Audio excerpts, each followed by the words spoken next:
They tried to tell me I had to sell my family's ranch, not ask, mind you, but tell me. Like their words alone were enough to bulldoze a century of blood, sweat, and history.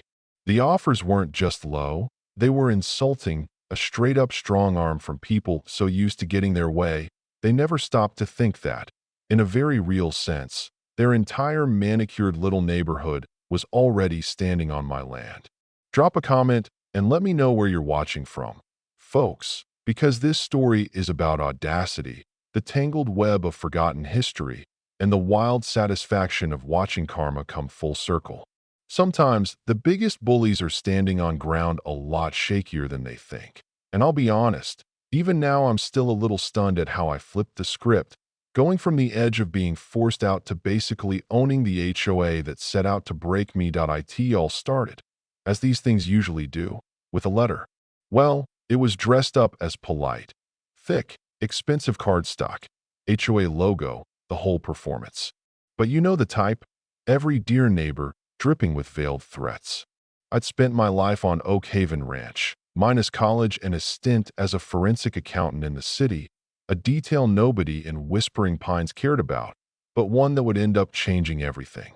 The ranch wasn't just dirt and fences, it was memory, tradition, nights so dark you could see every star, the soft creak of the porch swing, Grandpa's laugh echoing through the barn. And right up against us, like a poodle nipping at a working dog's heel, was Whispering Pines Estates. Not even old, just a couple decades carved from what used to be Mr. Hemlock's pasture. That I minded my business, fixed my fences, kept to myself, figuring that was enough. Turns out, their idea of neighborly was painting their mailboxes beige and judging the world behind their blinds. The letter came from Brenda Milligan, HOA president, a woman whose energy could best be described as Karen with a board position. The note oozed about community harmony and aesthetic cohesion, which is HOA speak for "your land is ugly, please get out." Their offer to buy me out, no dollar amount, just a patronizing, fair market value to be determined by them. I actually laughed. Rustic charm, they called it, meaning my cattle, my hay, the honest sweat of a real working ranch, while their idea of upscale living was a world scrubbed clean of anything not pre-approved by a committee. A week later, Brenda herself rolled up in a white Escalade, the kind of car you drive if you want to be seen, not if you've ever loaded a bale of hay. She stepped out in designer athleisure, hair sprayed into an immovable helmet, her smile just a little too forced. "Mr. Caldwell," she chirped, "we sent you a letter." I nodded, polite but direct. I've got no patience for people who wield condescension like a weapon. "We're prepared to offer you $200,000 for your whole parcel, for a quick, clean sale," she said, as if I should fall over in gratitude. $200,000 for 300 acres? My grandfather would have rolled in his grave. "Miss Milligan," I said, calm even though my blood was boiling. "That's not just low, it's downright imaginative. The ranch isn't for sale, and it's sure not for sale at that price." Her smile cracked. She started in about property values, the noise and smells of my operation, the untidiness, meaning the wildflowers that dared to exist along her precious fence line. I told her, just as calmly, that her bylaws stopped at her own property lines. The ranch was never, and would never be, part of her HOA kingdom. She peeled out, flinging gravel, and that's when I knew things were about to get messy. My grandfather always said, "Know your land, son. Know its history, its boundaries, every piece of paper. One day it'll matter more than gold." He wasn't wrong. The harassment started with county complaints about animal waste. All dismissed, of course, by Old Dale, the inspector who'd known my family forever. Next came letters about visual blight, meaning my wildflowers clashed with their perfect lawns. Every letter went in a file I labeled HOA shenanigans. The paper trail grew, dates, photos, every petty accusation. But then things took a turn. One day, I found a surveyor poking around inside my fence. Brenda had hired him, claiming a boundary dispute. "There's no dispute," I told him, "and you're trespassing." He packed up fast, It was like she thought if she said it enough times, reality would change. The offers kept climbing, but were still laughable. $250,000, then $300,000, then a thinly veiled threat. Take it, or we'll have to pursue other avenues. I asked, planning to annex my land with Petunia regulations?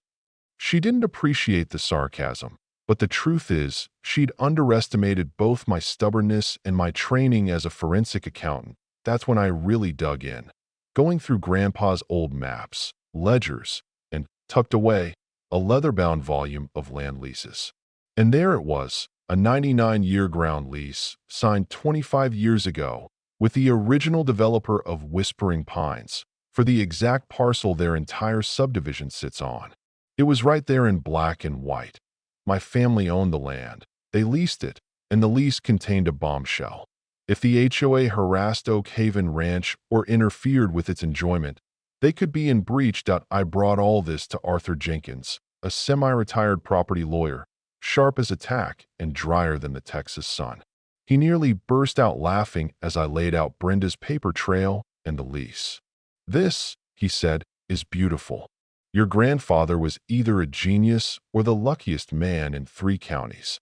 His advice, stay silent for now, let Brenda dig her own hole, document everything." Meanwhile, Brenda's attacks escalated. Her landscaping crew sprayed herbicide, killing my grandmother's roses. Animal control came out on bogus reports and found nothing wrong. Every incident, every letter, every threat, documented. The day the HOA sent their final, irrevocable offer, $350,000 and a threat of all available legal remedies, Arthur and I prepared our counter. And here's where the twist comes in. I started talking quietly with other residents. My old friend Sarah, who'd bought in before she knew what Brenda was, told me Brenda was painting me as the villain, the recluse, ruining their property values. Some bought her story, but cracks started to show. People slipped me notes of support, apologizing for her behavior. Brenda, in her arrogance, had no clue a storm was brewing inside her own ranks. 30 days passed, their deadline lapsed, and the Beige Brigade, Brenda's inner circle, started dreaming of pickleball courts on my land. Arthur and I, meanwhile, compiled a neat package, a letter to the HOA, the ground lease, a log of every breach, and a reminder that renewal or termination was coming up in just under 2 years. We didn't mail it. This was news for a public stage. Brenda called an emergency HOA meeting. "Sarah tipped me off. She's planning to vote you out of existence." Arthur and I arrived late, just as Brenda was mid-rant, basking in her imagined triumph. She saw us, smug as ever, asking if I'd finally come to accept their offer. "Actually," I said, "we're here to clarify some property rights."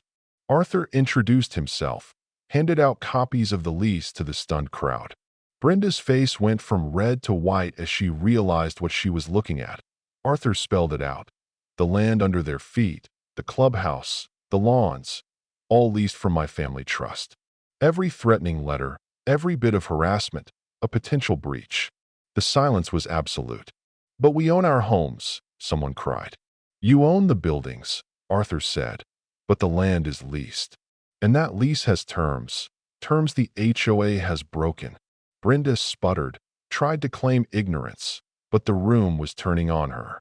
Arthur explained calmly, "We didn't want to evict anyone, but the HOA's actions had put everyone at risk." The board erupted into chaos. Brenda, at last, was finished. Within a week, she resigned. Her Escalade sat in the driveway, then disappeared. The new board approached us hat in hand, eager to make things right. That I didn't terminate the lease, never wanted to. We negotiated a public apology, a new ground rent far more in line with the land's value, enough to secure Oak Haven for generations, and new rules forbidding any harassment or interference from the HOA. I took a non-voting advisory seat on the board, not for power, but to make sure the landowner's voice was always heard. The fence between Oak Haven and Whispering Pines bloomed with new roses on their dime. Wildflowers thrived. The sound of cattle, the scent of hay, now protected by law, and You could say, by mutual respect, Sarah, elected to the board, told me the whole place felt lighter. With Brenda gone, people got friendlier.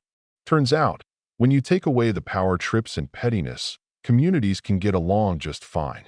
My grandfather's records, my accounting know-how, and a little grit saved Oak Haven and turned a threat into an asset. So tell me, what's the wildest power trip you've ever seen from someone in a minor position of authority?